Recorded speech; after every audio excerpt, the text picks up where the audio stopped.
And then at the end of it, I like turned around and looked at Scott and like looked out at the audience, and I was like, I dumped a drink on Scott's head.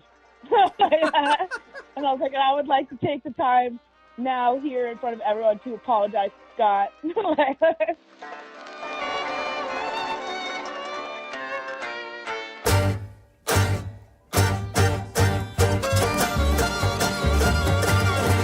One cold December night, I gave myself an awful fright when I saw this creature in the dark. Long teeth and glowing eyes, I thought I'd met my own demise. That's when he started the war. Hello, welcome to 3 Gigs, the podcast that tells the story of 3 shows that shape a performer's life and career. Their first show, their best show, and their worst show. My name is Dominic Davy, and my guest today is Libby Lux, vocalist for the band Bridge City Sinners.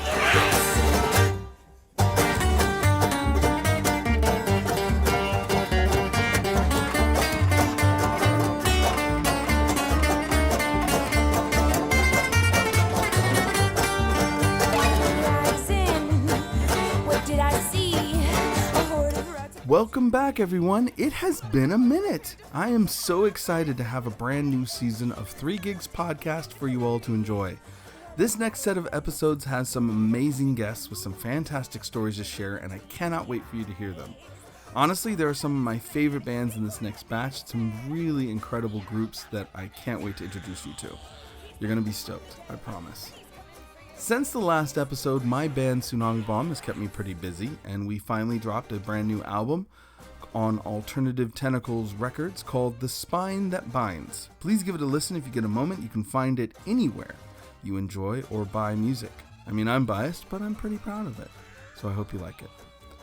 So for our first episode back, we're talking to the amazing Libby Lux, vocalist, ukulele player, and model from the band Bridge City Sinners out of Portland, Oregon. Now, Bridge City Sinners are very much not your grandparents' folk music. In fact, that's what they say in their bio, and I have to admit, this is pretty true. They're pretty much a rowdy, folksy mosaic of banjo, violin, guitar, mandolin, upright bass, and ukulele as seen through a dirty punk rock lens. They started out in 2016 with a rotating cast of friends who were all busking on the street and have become an unstoppable touring powerhouse that is quickly making a name for themselves by near constant touring and festival appearances, and they have 2 LPs under their belt with Flail Records, with the latest release, Here's to the Devil, released in 2019 in partnership with Crash Assailant Records. I first saw Bridge City Sinners while they were supporting the World Inferno Friendship Society on tour, and I was immediately taken with them. They were just a lot of fun. That's the best way I can describe them. Their music makes it seem like they could fit in on any punk show, bluegrass show, or country show with very little effort. And from what I understand, they've even been on a few metal shows. That doesn't surprise me. They're very unique and distinctive, and they have that really cool punk folky sound that is doing really well right now. But they have their own dark spin on it, and I think it's fantastic. They're some of the nicest people I've met in a long time. Every person in the band was great. And their vocalist, Libby Lux, is an absolutely fantastic person. I was able to meet her at that show, and despite having to move down to San Francisco Bay Area from Oregon to be with her boyfriend, and almost immediately having to shelter in place due to the COVID-19 pandemic, she still agreed to make some time to speak with me and share her stories for us. In fact, when this was recorded, it was the first week of the shelter-in-place order in California, and we talked about how the pandemic had affected Bridge City Sinners and how Libby was handling sheltering in place. Oh, God, I'm so bored, though. Oh, no. I want to go outside. It's so crazy. I mean, well, you can go for a walk. You can go for a drive. You can do Yeah. I should specify. I want to go out to a bar. Fair enough. Yeah. It's weird. It's so weird, right? A social gathering.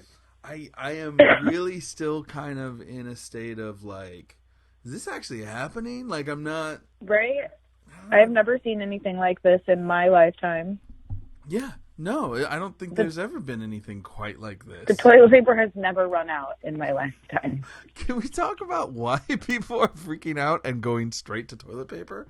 Like that? The toilet paper? Yeah, I don't know. I feel like one person did it, and then everyone else was like, I poop too. Yeah, it's definitely a manufactured, like, fear from people who Because I saw on Reddit and some things, there's a lot of pictures of people who were buying like pallets, like buying out shelves. Right, they're like stockpiling, and I'm like, just buy enough for what you like need. Well, I think they're reselling and then everyone can have some. I'm pretty sure they're totally. reselling it. Yeah, and they just I just spent $40 on a 30-pack of paper towels that I had to order online from Office Depot. Man, that's crazy. Like, I had to like go back ways because Amazon delivery is like booked like a month out too. So it's like, you mean they're booked a month out for delivery? Yeah, for like for Amazon Fresh or like any of the grocery delivery stuff. Oh wow! Like, yeah, so it's like you go to select a delivery time and it doesn't have like anything for like weeks. Oh, that's crazy. Yeah. Oh man, what a weird. But the bidet is really the way of the future. So the bidet is the way of the future. Yeah, I wish I had one. I'm like, man, I gotta install a bidet. This might be what makes you can get them on Amazon though happen in America. Right. This, I mean, it's really a genius idea. Someone should post about it on Instagram. See if we can get the world behind it. Get everybody behind it. But yeah, well, how are you? I'm good. I mean, for my band, besides the pandemic. Yeah, I mean, my band, it actually worked out because our singer is getting married, so spring was pretty much knocked out. I mean, I hope her wedding isn't going to be affected because it's supposed to be at the end of April. So I don't know. Yeah, I mean, I'm hoping if there's it'll be still fun. like a thing in. Yeah, I'm sure she's worried. Oh my God, that. Could you imagine if you had planned your a year of planning or whatever for your fucking wedding? And yeah, she's been real quiet lately, so that's never that means she's busy and not. So I'm sure she's stressing out. But yeah, so we had already cleared out this time period of no shows, and then we were starting to talk about June, and then when this all came down, the members were Oubliette was like, yeah, maybe we should not do June right now and not worry about it. I was like, there's no way to worry about it. They're not booking shows. I mean, now I think a couple agents are starting to book. Right. Well, and it's book a tentative maybe. Yeah, exactly. We'll reschedule it, hopefully. Yeah, our agent told us she was booking some tours, but she's like, it's all very tentative because nobody knows if we'll be and everyone's going to be rebooking for trying to get in as soon as possible. It's going to be crazy. I think the best way to do it for everybody is going to be to package deal up, Mm-hmm. That's and just do a bunch of really killer shows with a bunch of great bands because everyone's trying to make up for it. There's going to be this summer is going to be nuts. People, if it's going to be a fight. For dates, everyone's going to be finding dates. Yeah. I mean, with Punk Rock Bowling, it was a bummer for that to get moved. But then, I don't know, my band looked at each other and was like, well, I think we could do it in the fall. So I think I'm going to, when they start talking again, I'm going to, we can do the next day. We might be able to show up for something if somebody else can't, Yeah, dude, it's ruined our whole year. 2020 was supposed to be the sinner's year. We were ready. But, it's I was supposed to leave in 10 days for a 50-day tour that ended with Punk Rock Bowling, and now that's completely gone. And then we have a month and a half booked in Europe, and all of our Italy dates got canceled, which was a whole week of our tour. Wow. And then I'm assuming that the Rebellion Fest and Boomtown are going to get canceled or rescheduled. Yeah, I don't know how this is going to change. I've never seen anything like this. Yeah, this is the worst Welcome to California party I could imagine for you. I'm so sorry. We're usually way more fun. All right. I got my new bay and we got our new house, so we've just been decorating and being in love. So it's been cute. We've been hold up, nobody else better to be quarantined with than. That's so great. Than your bay. Clyde found bread. Clyde found bread in Texas. There's no bread here. Oh my God. Right now. That's ridiculous. Yeah. Well, I'm So really I'm enjoying a piece of toast right now. So, all right, well, let's do it. Let's talk about some shows and some adventures you guys have had. Okay. Sounds good. All right. So, the first question I have is, what was the first show you guys ever performed? Well, that's hard. I don't even, because we didn't perform any shows for like a long time, because we were just we were a busking band.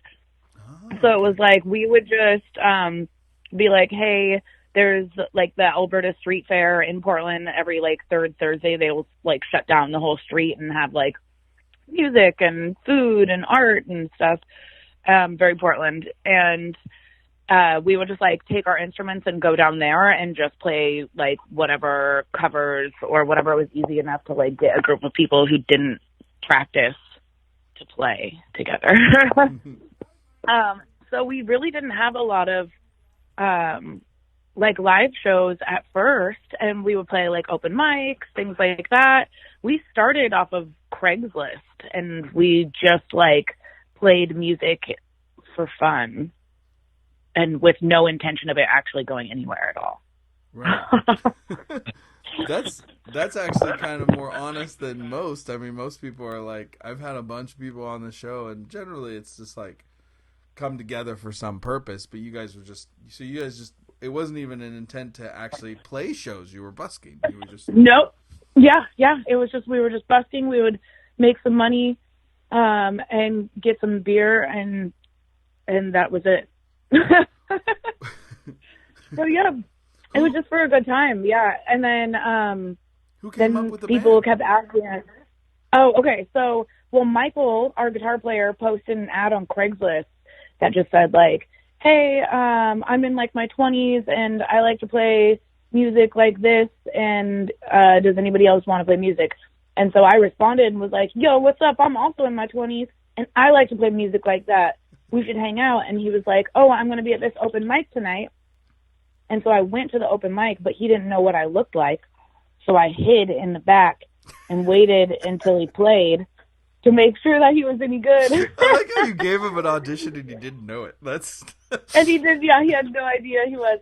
But yeah, but he was great. And he played with this gal, Amanda, and she played on the washboard, and this guy, Ryan, who played clarinet for us.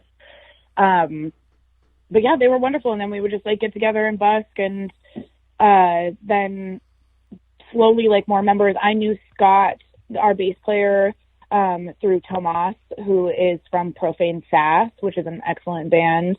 They went to high school together before Tomas passed away, and I dated Tomas forever. So we ended up like knowing each other through the grapevine. And so I hit him up and was like, hey, you want to come busk with us? And yeah, it just like evolved from there. People started asking us for CDs, and we were like, maybe we should record something so we can make more money for more beer.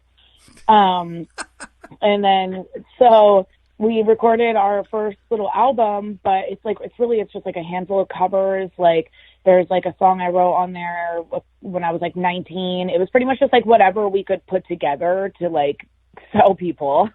Mm-hmm. Like again, with like no intention of like being serious, you know. And then we did like a little video in a friend's basement, and that blew up. And then we were like, oh, like people actually like what we're doing. Maybe we should focus a little harder. And that's pretty much where it's gone from then, is that we just decided to focus a little bit harder on having a good time. That's amazing. That's got to be one of all the questions, of all the people I've asked, that's got to be one of the more, forgive me for saying, but innocent beginnings that I've ever heard. Yeah, right. Right. We just wanted to have a good time. Yeah. And that's still what it's about. I think we're all still just like even with this virus, like canceling our tour, I think more than anything, we're all just like, aw, good time. Yeah, right. That's so funny. Okay, so that was the first show. The first not a show. Yeah, the first. Is this no? Oh, then let me toss that question in. Is this your first band?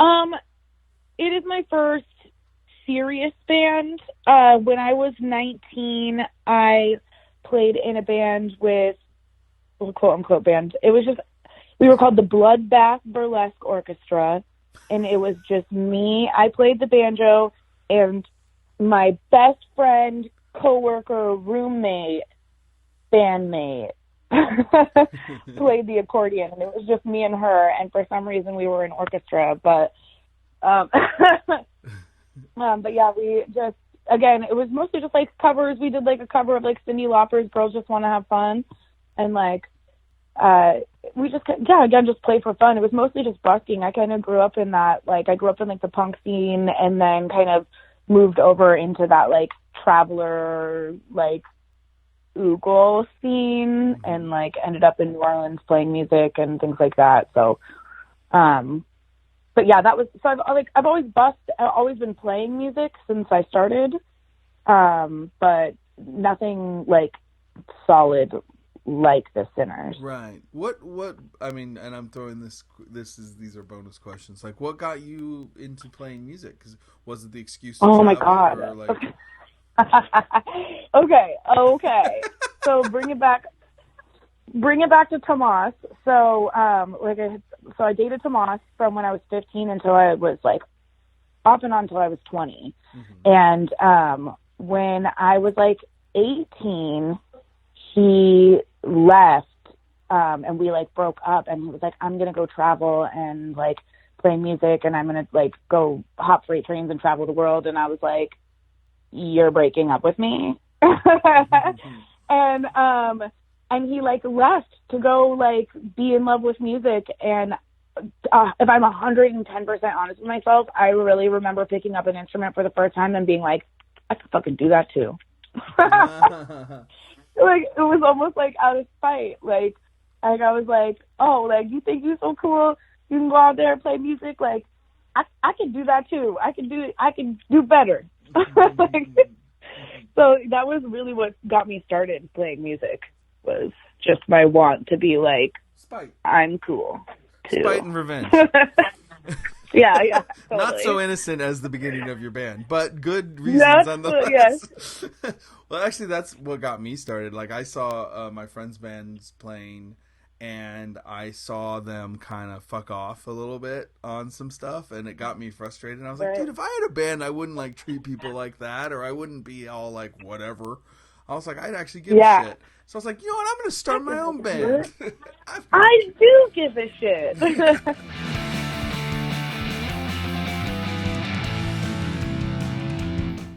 Hey everyone, Dominic Davey here.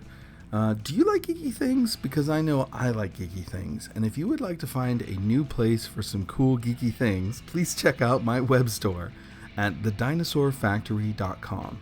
Some of you may not know that I'm an artist, and I have an online store where I sell art, merch, and clothing, and it's there at thedinosaurfactory.com. You can even get a 3-gig shirt there. I'm serious. Just go to thedinosaurfactory.com. You can also follow me on Instagram at The Dinosaur Factory to see the latest artwork I've posted, because that would be pretty cool too. So once again, just check out my online store at thedinosaurfactory.com to see the latest things I have for sale. And now back to the show.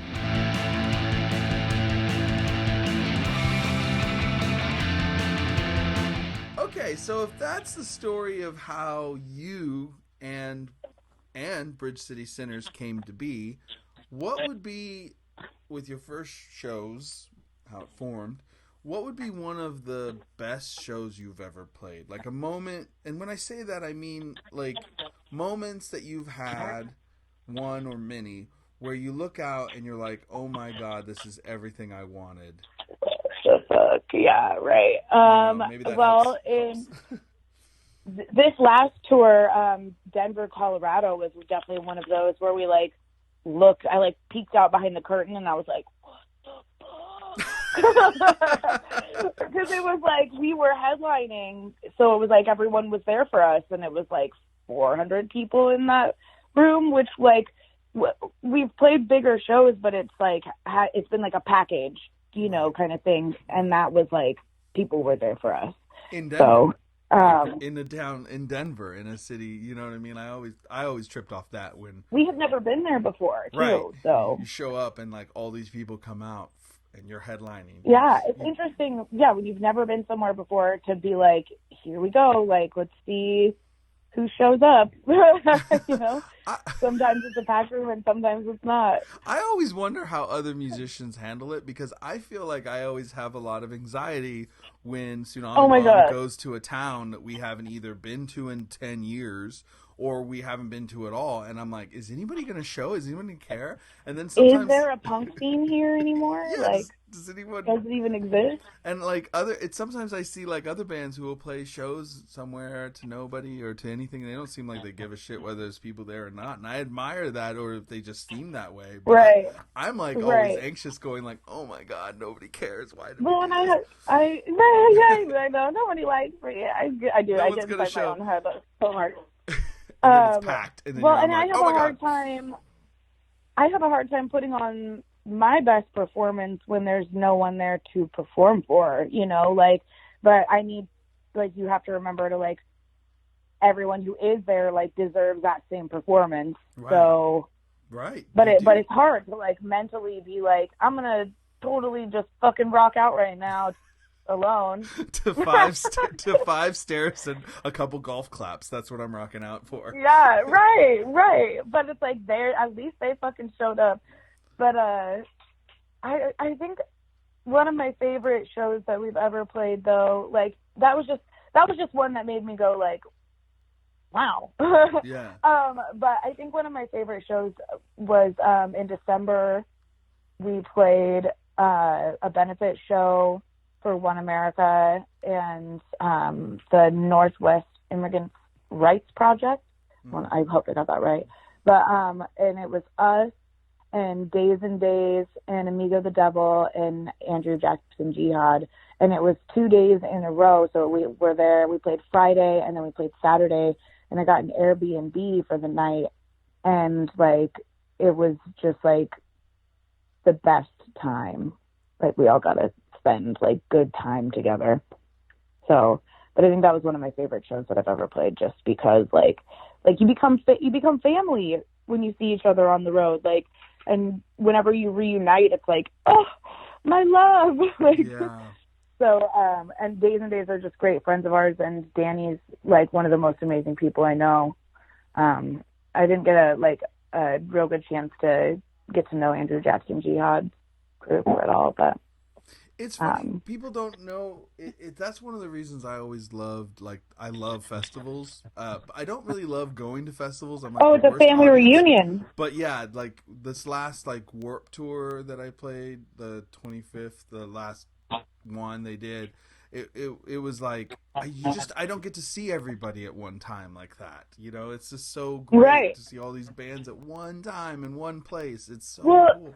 And it's so interesting. There's friendships I've had my whole entire life, or for years and years, that mean a lot to me.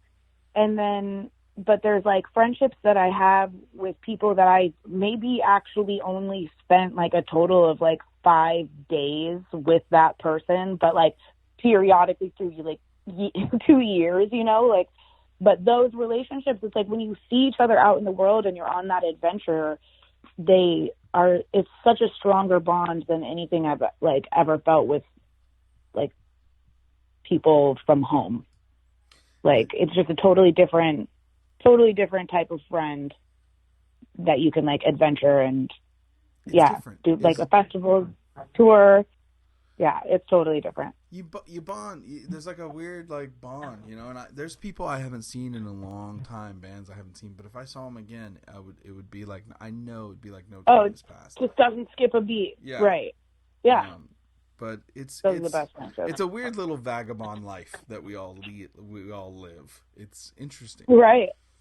Well, and it's so funny how close we do connect because, like, once I started, like, playing music and really dedicating myself to the Sinners, and we started playing festivals and, like, having reoccurring tours with, like, the same bands and things like that, it was like I would look through my phone and it was just like pretty much just like an encyclopedia of, like, people in the scene, like other musicians. I was like, I have no regular friends anymore. It's only like other musicians because that's like the only people I can relate to anymore. Right.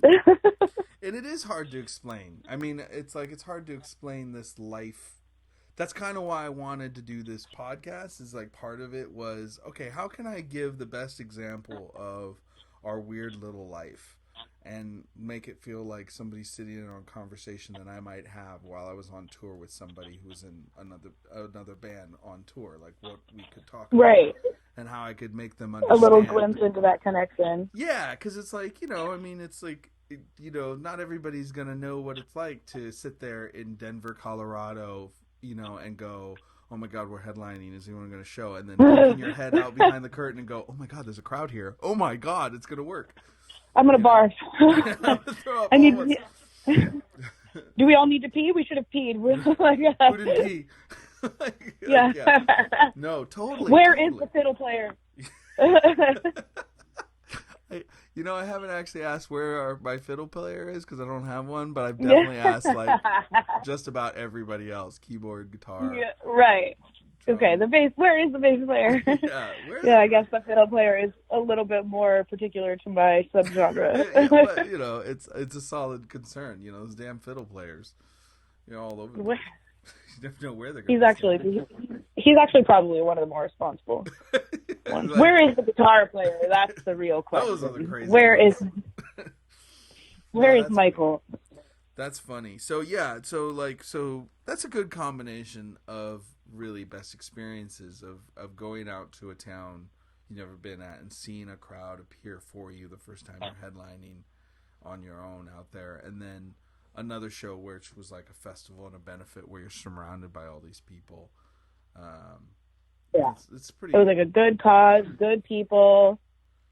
Yeah, it was a good time. That makes sense.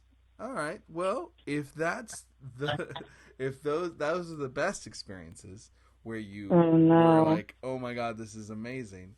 What's a good example of a show where you just moments that you were there and you were just like, what the shit? I could be home right now.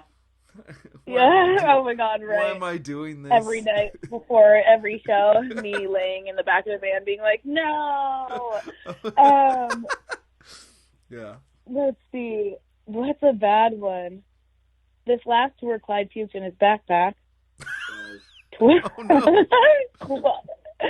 Twice. I mean, we haven't really had that, like, super horrible show. I mean, we've definitely had one. I dumped a Starbucks drink. I dumped a Starbucks drink on Scott's head one time. But these are just like on purpose. These are just like bad moments. Yeah, we got into it. Oh no! And it was like, it was like either that or something worse. And so the drink flew out of my hand instead of my hand just flying at his face. It flew out of my hand. I don't know how it happened, but the drink went right on my bass player's head. And he may or may not have deserved it in that moment. And then I stormed off, and I was like, rabble, like, I hate everybody and everything. And then our tour manager, our lovely tour manager, Jay Crash, who, like, literally keeps me sane on the road, came and, like, found me and was like, you need to come back. And I was like, okay. But just for you, not for Scott. and then we went in and we played the show. And half of the set, I hated Scott. And then we played our song Ashes, which is about Tomas, and who is like a close friend of both of ours, and we wrote that song together. And then at the end of it, I like turned around and looked at Scott and like looked out at the audience, and I was like, I dumped a drink on Scott's head. And I was like, I would like to take the time now here in front of everyone to apologize to Scott.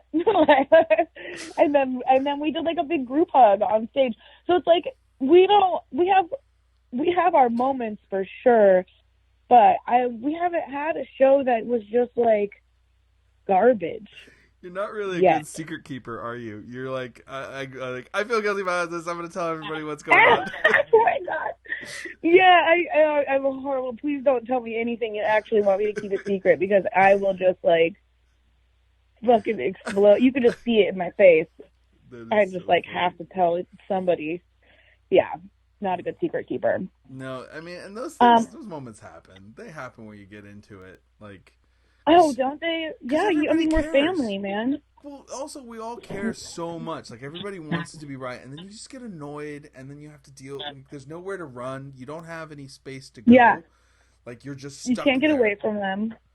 Well, and I think that almost, I think it's like the same thing with like your family, your best friend, your partner. It's like you're never worse to someone that who you know can't leave you. Like, you know, like we're all stuck.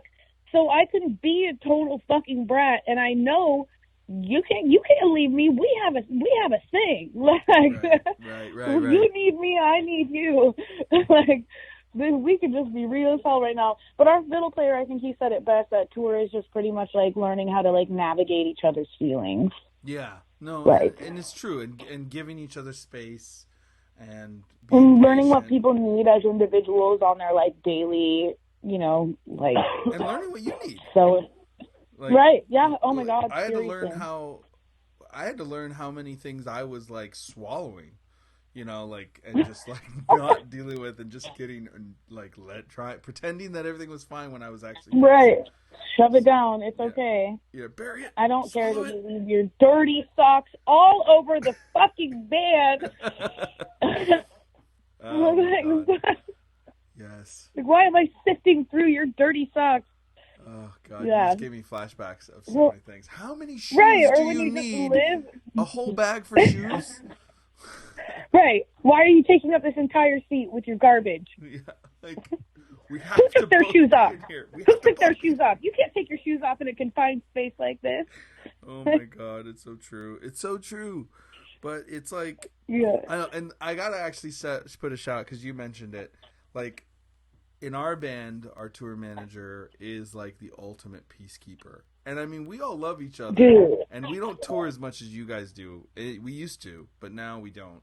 But we go for runs, like, so it's a little easier on us, and we tend to get along pretty well. Yeah. But I swear to God, like our tour manager, Charlie, he is like a saint, Charlie Price. Shout out to Charlie. Yeah, he's a drummer in the Charlies Steadfast. of the world. But like he's the one like on our tour, he can talk to everybody. Everybody will talk to him. No matter how mad anybody gets, we'll always talk to Charlie. And he's the one that's like, okay, you might want to come back. So when you talked about yours, he's the peacekeeper. Yeah, when you talked about Jay Crash, right? That's his name. Because I met him. Yeah. I met him at your show. Good guy. Oh, he's great. Yeah. He works so hard for us. He literally keeps me, like, after I'm done playing, he'll be like, are you tired? Do you need to go spend some time alone in the van? Like, why don't you come to the merch booth and say hello to people, and then you can go to the van. I've got you a Red Bull already here. Here's some water. Like, are you hungry? I've got you a meal. He literally takes care of me. And I feel like such a spoiled, stinking princess. But at the same time, like, if he didn't, then like 3 weeks into tour, I'd be like, I hate you all. So it's like he literally like he knows my beast and he feeds it, and then he's like, it's okay. Like he soothes me. Right, and he's probably doing it to like depending on which members. Like some members need more, some members need less. Yeah, and there's times where certain members need more. You know, like I get like one thing I get real overwhelmed real fast with like people. It didn't used to happen. I used to be able to be like, yeah, don't worry about me, I'm good. I'll be out here signing autographs, or I'll be hanging out and just talking to people, and it's all good. But if I'm like on my own, I will literally start going like, okay, I'm starting to get anxious and I'm about to freak out. And like all of the crew we've had, Charlie is one of the best at it, is best at going, okay, that's enough, everyone. Dom, we need you backstage now. And I was like, okay. Right. Like, hey, I need your help over here. Yeah. Like, we're going to extract some members now. This is enough. And it sounds so indulgent and sounds so ridiculous. But this is such a surreal experience with so many things where it's like, especially for us, where you're like, you have 1 foot in normal life where you can walk down the street and nobody will know who the fuck you are. But then you go into a certain setting, you can't take 3 steps without talking to a ton of people and being completely mobbed. Totally bombarded. Yeah, absolutely. And it's weird. Yeah, it's definitely a weird split. Yeah. Split life for sure. it's like you got one foot in that and one foot in that. It's a weird shift. So it's nice to have somebody who can talk to everybody and who recognizes the signs of a coming meltdown and knows how to. Totally. Yeah, I had a girl like just straight break down in my arms and cry while we were on tour, and like she was like trembling, shaking, crying in my arms because she was like so excited to meet me. And then it was a super cute experience. I was really happy to meet her too, and like we took pictures and stuff. But then afterwards, it was almost like emotionally draining. Like I was like, whew, like, yeah, are you sure? It's humbling, and you're like, wait, us, me, you know, right? Sure? You know, and it's because it's so easy sweet. to forget. I love that. Yeah, but then to snap back into human world and be like, man, that girl just hugged me and cried. Like, it was funny because one time I had a show where we had an experience like that where people were freaking out, and then the tour was over. I was super sick. I came home and I got out of bed just to get some food because it was just me by myself. So I went to like this deli and I got some soup and stuff. And as I was walking out, I'm like in a hoodie with a jacket and sweats, and a Volvo station wagon comes barreling around the corner, and this punk kid leans out and throws a can at me and says, "You fucking square." And I was like, "Square?" And I was like, "Me?" And I'm like looking around. And do you know who I am? And then they had a tsunami bomb sticker on the back of the car with a bunch of other punk rock stickers. So and I was like, "Hey, fuck you, man." Like, so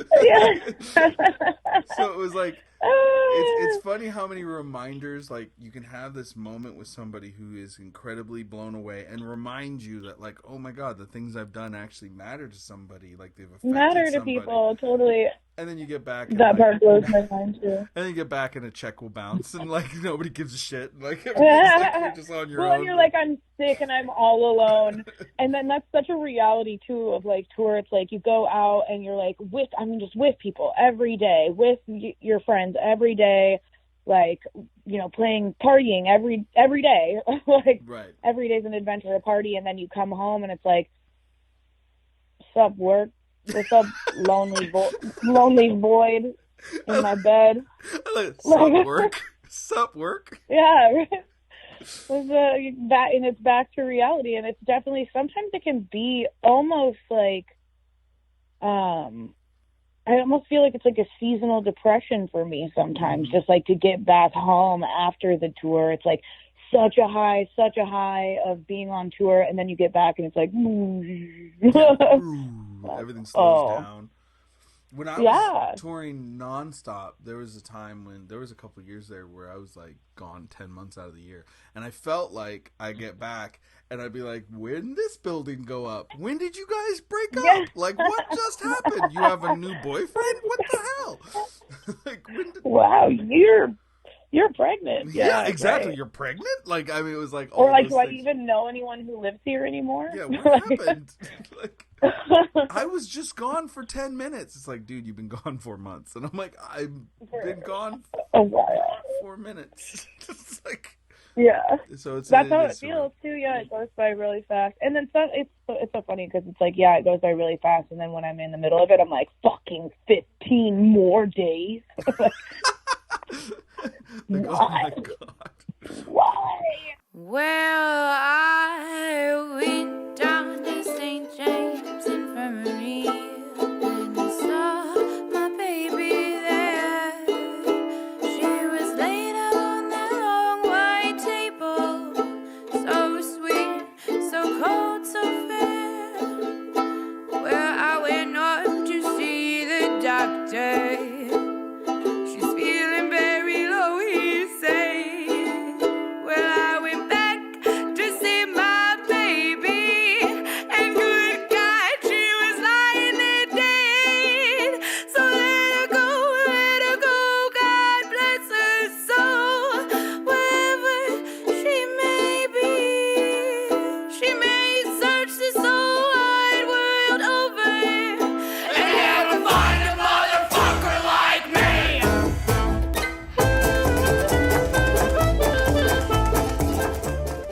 You've been listening to Libby Lux from the band The Bridge City Sinners.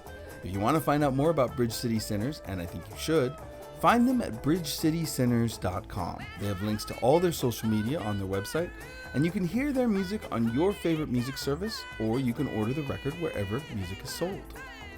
If you want to find out more about 3 Gigs Podcast, and I think you should, that's awesome, because you can find us at 3gigspodcast.com and on any social media platform by searching 3 Gigs Podcast. On our website, you'll find all the episodes that we've done so far, including a few that are not podcasts and are in article form, and I highly recommend checking it out. If you're listening to the show through Apple Podcasts, please consider rating and reviewing the podcast. The more ratings and reviews that we get, the more likely people will discover the show. However, more important, if you enjoy the show, if everyone listening could tell one person that you think would like to hear the stories from the show, that would do more than anything else for me and the podcast.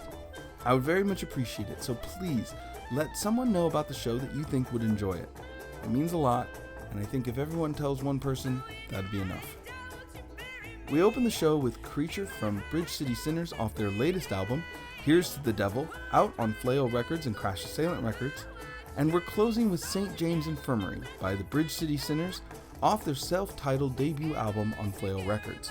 Both albums are available on music streaming services and for order at any record store online or brick and mortar.